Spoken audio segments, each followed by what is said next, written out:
So my first question is like, what inspired you to become a filmmaker, sir?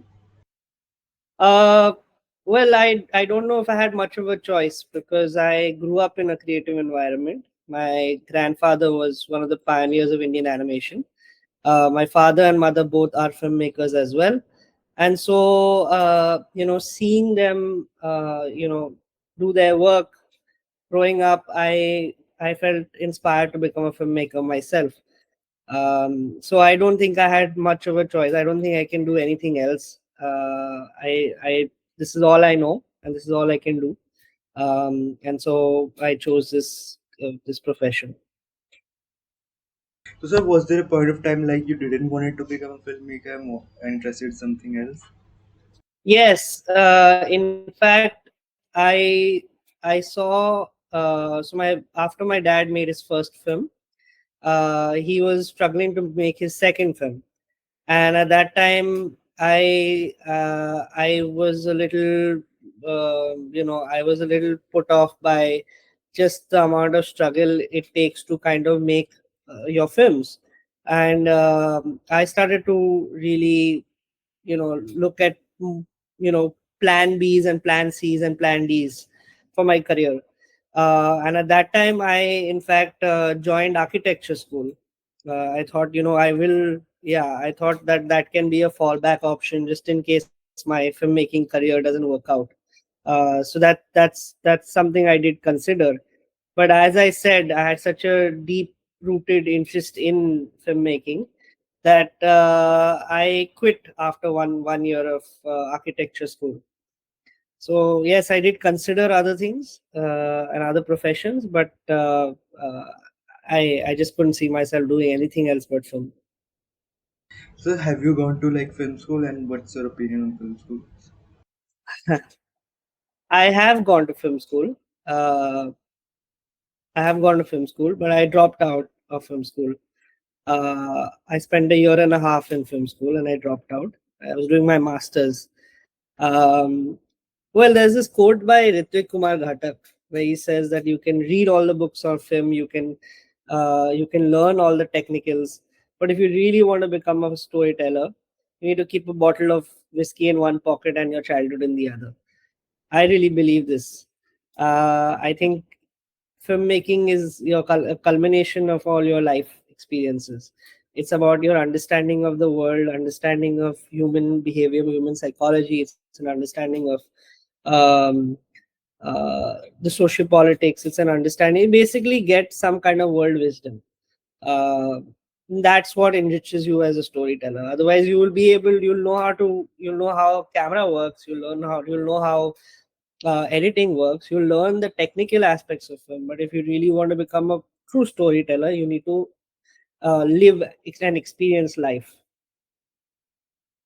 Let's just say, sir, like a new kid who don't have any idea, like he wants to become a filmmaker. If he comes to you and says, "I want to become a filmmaker," like what advice would you give to them? Well, I'm no one to give advice, to be very honest, because I am myself just starting off. Yes, I have made about 18 films, but I haven't made my big feature film as yet, so I'm not equipped to give advice. But I think the one thing that I have learned in this journey so far is that you always have to keep giving your best shot.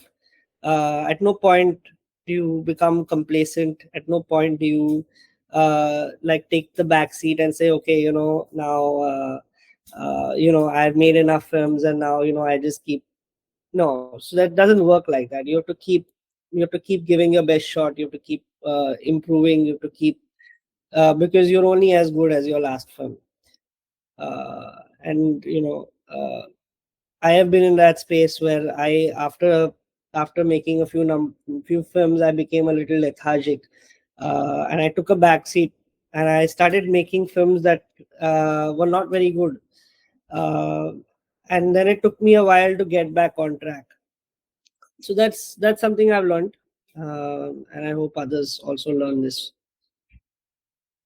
Like your parents are filmmakers. Have they given you advice? Like Yeah, they keep giving me advice. they keep giving me advice on everything I do. Uh, all kinds of advice, actually, not just creative advice on my projects and on my scripts, but advice in terms of you know like what I should, like, even in terms of my career, in terms of what I should do and what I should you know learn, and how I should grow as a filmmaker. So I get a lot of that advice. So, sir, how the idea for Religion for Dummies came to? So Religion for Dummies was made when we were all 17 years old. I made it with a group of my friends, and I had seen a film called Abid, which was a 1974 Films Division film, which was on this artist Abid Surti. He was a pop artist, and the entire film was an abstract experimental film done in the style of Abid Surti's artworks, right? Again, shot frame by frame, very painstakingly hand painted, frame by frame, and put together in this kind of an abstract pixelation short film. And I saw that film and I said, this really inspired me. And I said, I want to make something like this. So that was my visual reference for Religion for Dummies. And then uh, I don't know, this thought just struck me that why don't I give that a narrative? Why don't I give that a story? Take that same treatment and give it a story. And that's how actually Religion for Dummies came about. I said, why not make a satire, a mockumentary on the state of religious affairs and on the fraudulent godmen who exist in society, and do it in that style, do it in the treatment of Abid, the film. Do you think like a film like this can be made in India, like the current situation?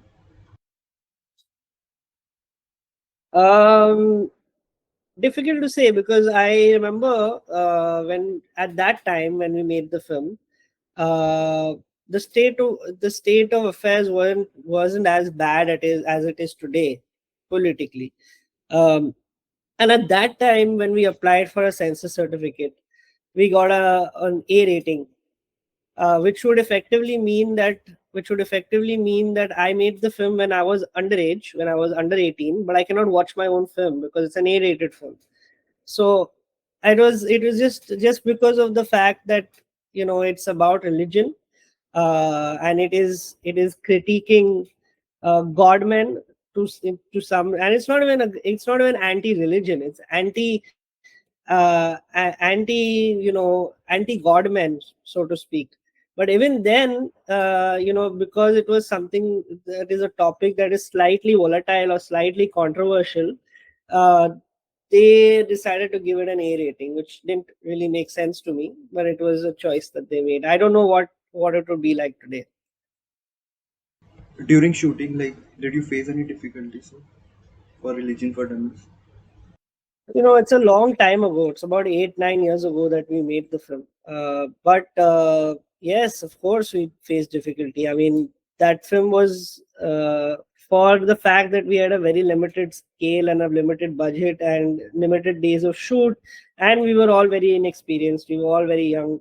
At that time, it seemed like a very big feat, because I had to, ensure that every single, so we shot it in 8 days, and every single frame was hand painted.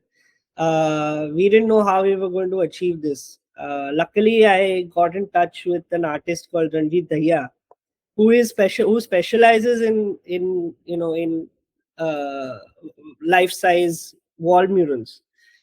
So he was very kind and gracious to and he considered to come on board and do all the murals for us. So that made it simpler. But at that time, it seemed like a mammoth of a task to kind of achieve. It seemed beyond reach at that time, and I don't know how we pulled it off, but we did. Somehow we pulled it off within the budget and within the stipulated time, that we decided for the shoot.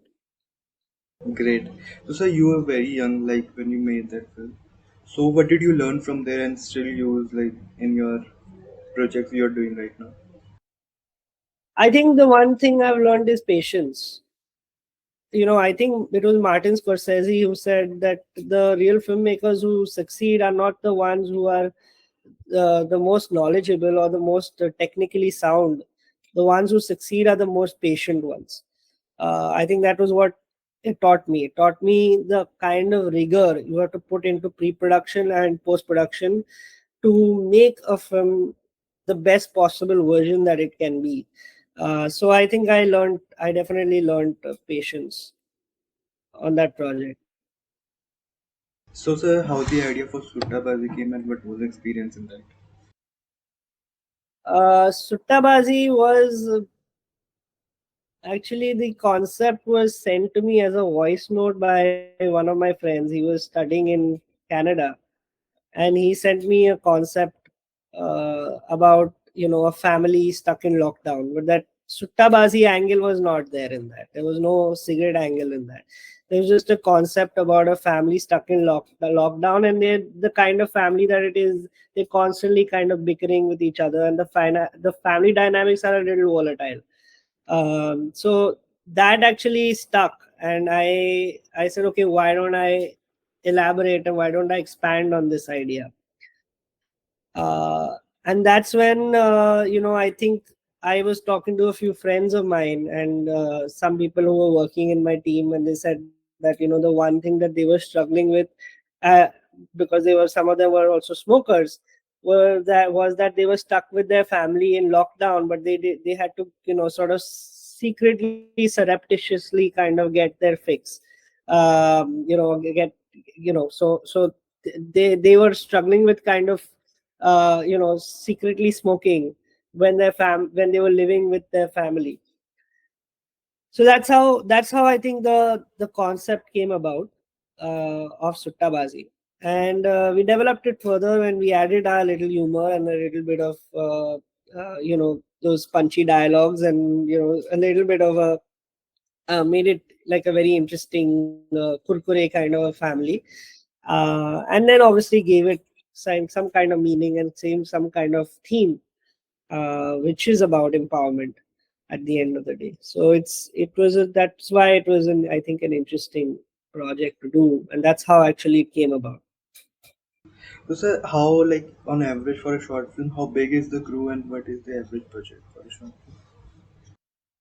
It depends. I just shot one film in Kerala now.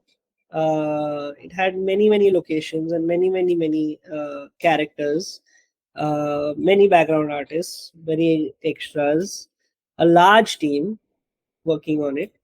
So it depends on the project. On this project I had over 100 people working on the film. In on the film that I made called Dali, I had over 100 people working on the film. I think it was 135, 145 people who finally worked on the film. So I've had teams that are very large, but I've also had teams which are very small and very skeletal. Like I made a film called Hangout, which was just a team of 7, 8, 10 people. And then I've done Suttabazi, which was somewhere mid-size, kind of like 35, 40. And the others have, of course, been of varying sizes. So there's no one shoe fits all uh, kind of a kind of an answer for this. Okay. And what is the average budget, sir, for a short film? Average budget, again, depends. Not one shoe fits all. It's the film that I just did was over 30 lakhs for a short. But I've done films which are much lesser as well. I did one film with Javed Jaffrey recently. That was again over 20 lakhs. But before that, all the films I've done have been under 10 lakhs. Okay, okay, great. So sir, what was experience in Karma Cafe? And how was it working with Amol Gupta, sir? Uh, See, Amol Gupta is a veteran. So, I mean, of course, you can imagine what it was like working with him. He was beyond outstanding, and a great experience to work with him because he had a lot of insights to share about his own journey. And he's someone who's a storyteller. And so he's someone who's a raconteur, and he loves talking about his life, and he loves talking about films. He's extremely passionate, and so I got to learn a lot from him. Uh, as for the second part of your question, I think what we did was with Karma Cafe was that the concept came about with another friend of mine. He was studying with me in Ashoka University. I was doing my BA in liberal arts, and he was a philosophy major in college.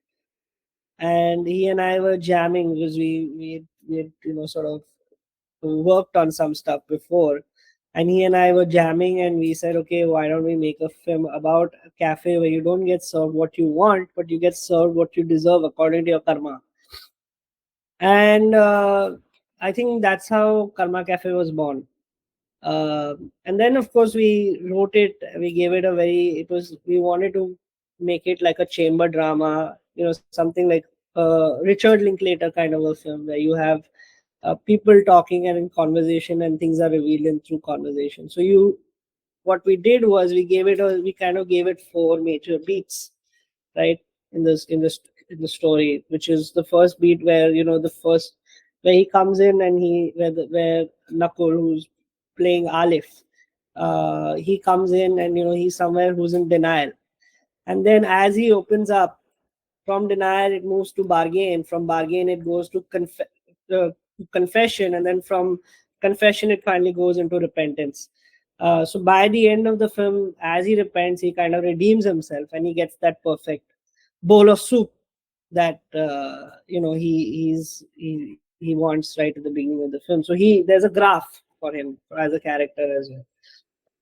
That's what Karma Cafe is. Sir, are you currently doing any future projects right now? I just finished shooting one film in Kerala. It's a film about chess. It's about a man who uses chess to transform his village, which is rife with a whole lot of social evils. There's alcoholism, there's domestic violence, there's illicit gambling, and chess is used as a kind of a device to kind of change the state of affairs, transform this village, and make it and chess becomes like a new addiction in this village. The village is called Maruti CH. It's based on a true story. So this is a film I've just shot. Um, I think in another 5 to 6 months I will need in post production to complete the film, and hopefully it's a film that uh, I mean everyone is proud of. Everyone who's worked on this film is proud of. I'm definitely looking forward to you know showing the film around.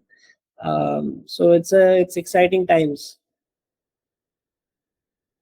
If somebody wants to like work with you as an assistant, like how they can approach you and what qualities you look in an assistant.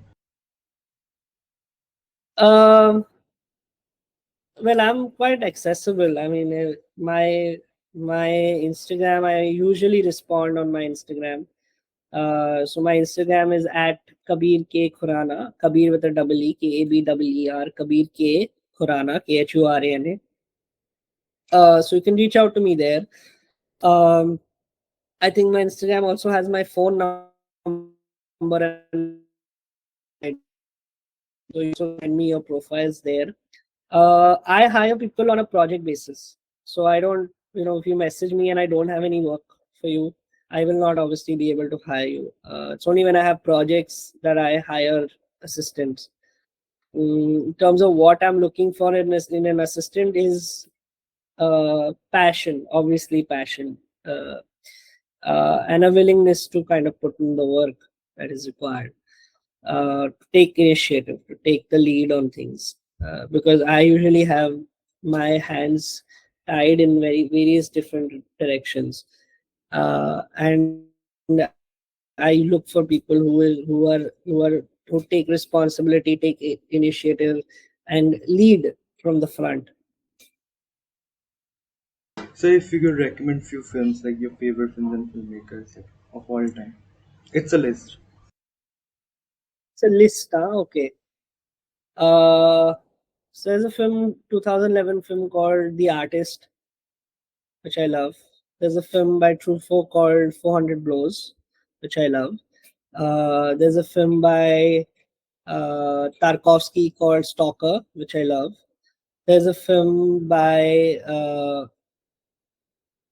there's a film called Persona, which I love. There's a film called Marriage Story, which I've seen recently, which I love. Um, I really like Beautiful Mind. I think it's a great film.